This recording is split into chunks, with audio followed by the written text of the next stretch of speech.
Hello everyone and welcome to Placement Pathshala. I hope you all are doing good. So in this video we are going to study about operating system. So we will be looking at 10 important topics which are most commonly asked in interview. So in interview there will be at least 2 or 3 questions from operating system. So you must study operating system very well. So instead of studying whole operating system, you can focus on important topics which I am going to discuss in this video, which will be very helpful for your interview. So you can expect at least 1 or 2 questions from these 10 topics, because these topics will be covering most of the important questions which are most commonly asked in interview. So now let's look into the topics. So first topic is difference between operating system and kernel. So it's very important and most commonly asked. So you can give the basic difference between operating system and kernel. So what is operating system? Operating system is a system program that provide interface between users and computer. And what is kernel? Kernel is core component of operating system that converts user command into machine language,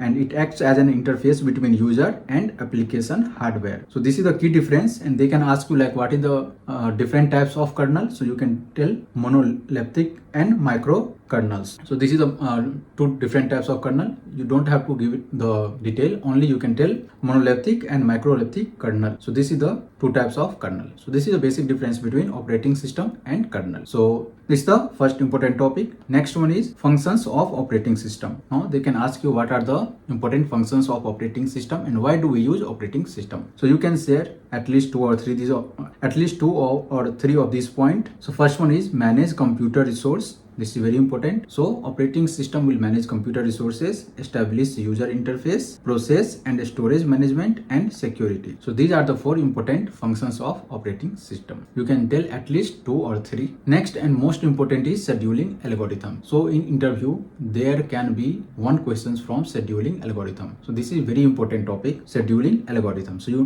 must know it in detail. They can ask you in detail also, so you must be knowing it in detail. Here I am telling only the important points for the interview. So scheduling algorithm is a way to process from ready queue, that is from RAM to CPU. So when the process happens, so we will be taking it from RAM to CPU. So that process is done using scheduling algorithms. So there are 2 types of scheduling algorithm. One is preemptive and another is non-preemptive. In preemptive algorithm, context switching is allowed. So what is preemptive? Preemptive means you can do context switching. Suppose if the one process is going from RAM to CPU, then if it taking more time, then you can take another process in between and then you can move that process from RAM to CPU. So it's like context switching. We can change the processes in between. Whereas non-preemptive means complete execution of process. There will be no context switching. So if we start one process, until it finishes we will not take any other process.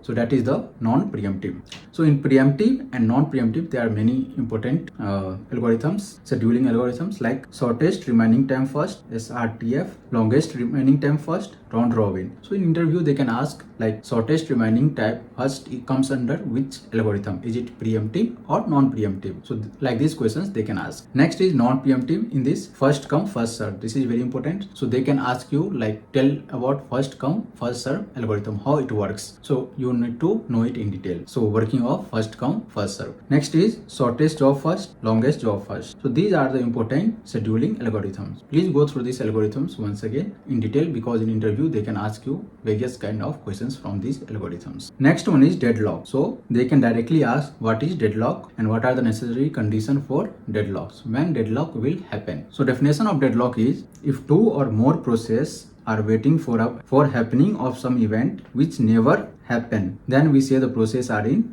deadlock. So this is very important definition. So whenever they ask you about deadlock, you must say this definition: when 2 or more processes are waiting for happening of some event which never happens, then we say the process are in deadlock. And what is the necessary condition for deadlock? First one is mutual exclusive. So one by one. Next is no preemption. So no switching, only release after completion. So when we move the process from RAM to CPU one by one, that is mutual exclusive, there can be probability that it goes into deadlock. Next is no preemption, no switching, only release after completion. So if there is no context switching, then there can be a situation where deadlock can happen, because some process may take a long time and then other process might be waiting for that process to finish, but it never finishes. Then there can be deadlock condition, hold and wait. So holding one resource and waiting for other. So there can be possibility that one resource is already holding and waiting for other resources to finish. So hold and wait, circular wait. These are the important condition for deadlock. Please go through this in detail if you want to know. So for interview point of view, I'm just telling in brief. So in deadlock, you must tell basic definition of deadlock and then necessary condition for deadlock. Next one is critical section. So they can ask what is critical section. So it is the part of the program where shared resources are accessed by various processes. So common code between programs are shared in critical section. Example, variable and resources. So in critical section, we store common code between programs. So you must know the definition of critical section. So you can tell critical section is a part of the program where shared resources are accessed by various processes. So example, variable and resource. So this is the common code, common area or common code where programs are stored in critical section. Next one is raise condition. So when does the raise condition happen? When two processes try to use critical section at the same time, then raise condition happen. So now we have seen the critical section. So critical section is a part of the program where shared resources are accessed by various processes. At the same time, when two processes try to use critical section at the same time, then raise condition can happen. To avoid raise condition, we use synchronization. So we'll be knowing in detail about synchronization. So they can ask in interview like how can we avoid raise condition? So we can avoid raise condition by using synchronization. Now what is the condition to achieve synchronization? They can ask if you tell. So to avoid raise condition, we can use synchronization. Then in interview they can ask you like what are the condition to achieve synchronization? How can you achieve synchronization? So for that you can tell using mutual exclusive progress, like no one uses common code, bonded wait, no starvation, no assumption related to hardware and speed. So these are the 4 conditions to achieve synchronization. You can share any of 2 or 3, whatever you want to tell. You can share, if you remember, you can share all the 4 important conditions to achieve synchronization, like mutual exclusive, progress, bonded wait, no assumption related to hardware and speed. The next one is semaphore and mutex. This is also very important. So what is the difference between semaphore and mutex? So semaphore is an integer variable used in mutual exclusive manner by various processes to achieve synchronization. So what is semaphore? Semaphore is an integer variable. Basically, it is an integer variable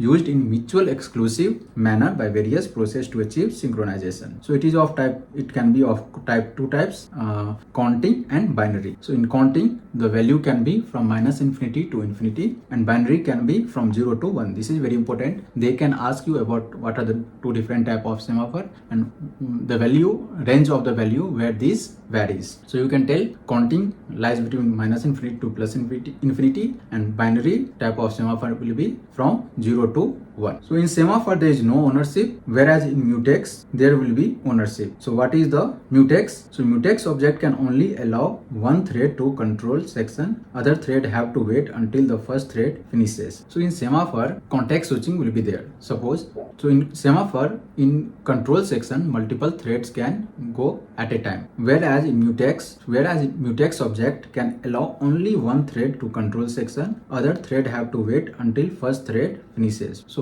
only when first thread finishes and it releases the common resource, then only the second resource will be allowed. So this is the use of mutex. So here is the example. Let's say there will be lock and then we'll do the work and then unlock. So one thread will be allowed at a time. So only when it finishes its task, then only other resource will be allowed to the control section. So this is the difference between semaphore and mutex. So in semaphore there is no ownership and mutex there is owners. So this is the difference. You can tell in interview, you can go into details and you can note down the important points from here. Next is paging. So what is the concept of paging? This is also very important. This is memory management. For memory management in operating system, we will use concept of paging. So in paging, what will happen? It's a memory management scheme that eliminates the need for continuous allocation of physical memory. So it eliminates the need of continuous allocation of physical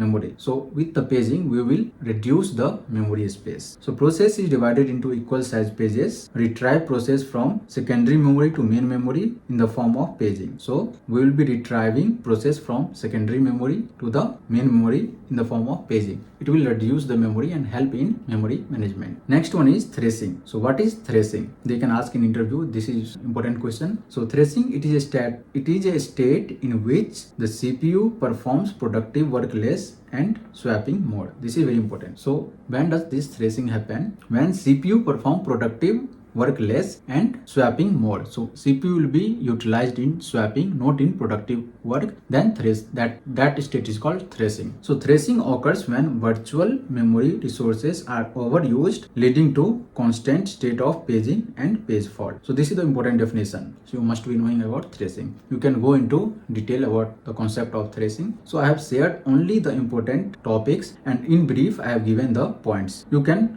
go into this in detail. So once again I will show you. So what we have discussed in this video, the first point we have discussed is difference between operating system and kernel. You should know it in detail, and you can note down these important points which you can tell in the interview. Next is functions of operating system. Why do we use operating system? Next is scheduling algorithm. This is very important, so you must study it in detail.